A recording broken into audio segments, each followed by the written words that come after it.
Assalamualaikum warahmatullahi wabarakatuh.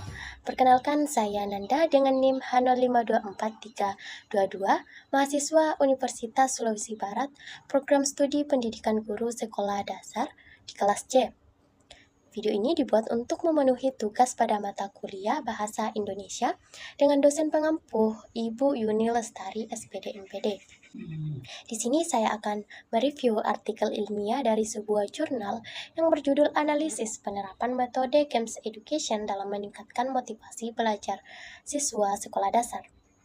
Adapun penulis artikel tersebut yaitu Ayu Pratiwi, Fadilatul Hikmah, Adi Apriyadi Adiansyah, dan Suciati. Tujuan dari penelitian tersebut yaitu untuk melihat bagaimana pengaruh pembelajaran berbasis Games Education dalam meningkatkan motivasi belajar siswa sekolah dasar. Dalam artikel ilmiah ini, jenis penelitian yang digunakan adalah penelitian kualitatif, yaitu menggunakan metode studi pustaka untuk menganalisis berbagai sumber seperti jurnal dan artikel ilmiah lain terkait pengaruh Games Education terhadap motivasi belajar siswa, di mana penulis menafsirkan dan membandingkan hasil penelitian yang sudah ada. Kemudian, penelitian ini menggunakan metode deskriptif, yaitu penulis berusaha menggambarkan pengaruh Games Education pada motivasi belajar siswa. Kita masuk ke inti artikel, di mana artikel tersebut membahas bagaimana metode Games Education atau permainan eduktif dapat digunakan sebagai media pembelajaran untuk meningkatkan motivasi belajar siswa sekolah dasar. Kurangnya motivasi siswa dalam belajar seringkali rendah disebabkan oleh kurangnya media pembelajaran yang menarik.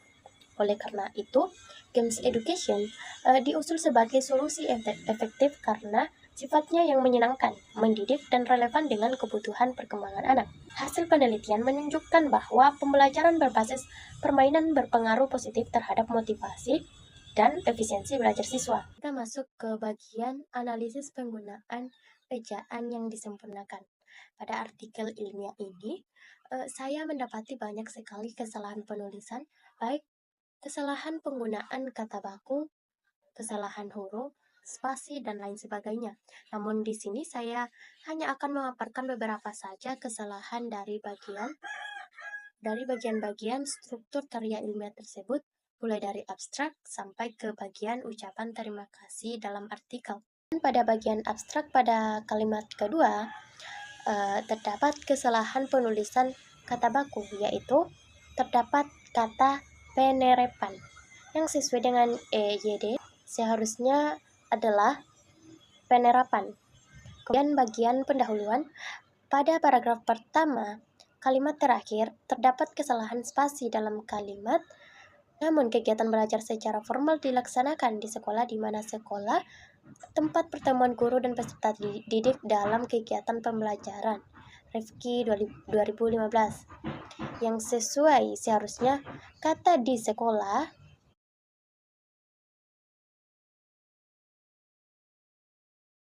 di mana seharusnya menggunakan spasi di antara kata di dan kata selanjutnya. Penulisan yang sesuai yaitu di spasi sekolah, di spasi mana, dan Rifki, seharusnya ada spasi setelah tanda koma, baru 2005. Kemudian kita masuk pada relevansi isi dan judul artikel.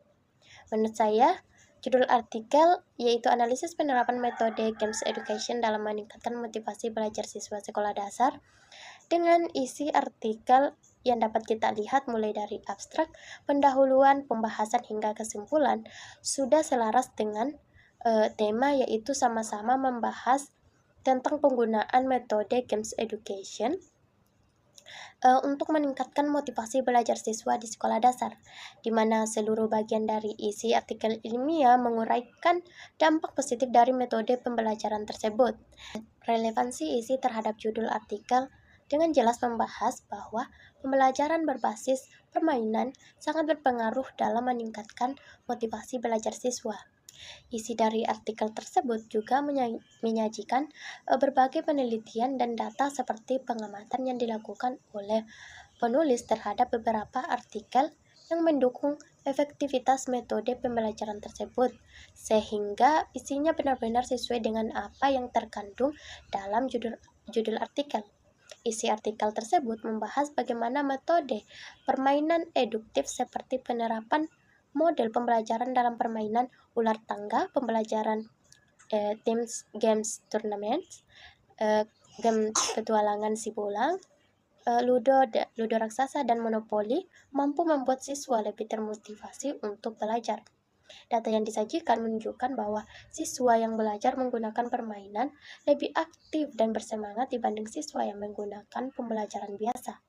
Kemudian kita masuk ke kelebihan dan kekurangan penelitian tersebut. Kelebihan dari penelitian tersebut, yang pertama, topik yang dibahas dalam penelitian cukup relevan dengan kebutuhan guru dan siswa di sekolah dasar. Metode seperti games education yang dibahas pada penelitian memang cocok dengan karakteristik anak-anak yang ada di sekolah dasar karena belajar sambil bermain bisa membuat mereka bersemangat dan memungkinkan motivasi belajar mereka meningkat. Yang kedua, penulis juga menyajikan penelitian dengan menggunakan berbagai referensi dari penelitian sebelumnya untuk mendukung argumennya. Ketiga, artikel ini memberikan gambaran bagi guru tentang bagaimana pembelajaran berbasis permainan bisa diterapkan di kelas, sehingga guru bisa mencoba menggunakan metode tersebut dalam kegiatan belajar mengajar. Kemudian kekurangan penelitian tersebut. Yang pertama, penelitian artikel ilmiah tersebut tidak melibatkan data langsung dari hasil eksperimen atau observasi di lapangan karena hanya bersifat kajian pustaka. Jadi hasilnya lebih banyak mengandalkan informasi dari artikel atau penelitian lain, bukan dari pengalaman nyata dari penulis. Kemudian kedua, penyusunan penulisan artikel ilmiah penelitian tersebut kurang memperhatikan kaidah penulisan sesuai dengan ejaan yang disempurnakan.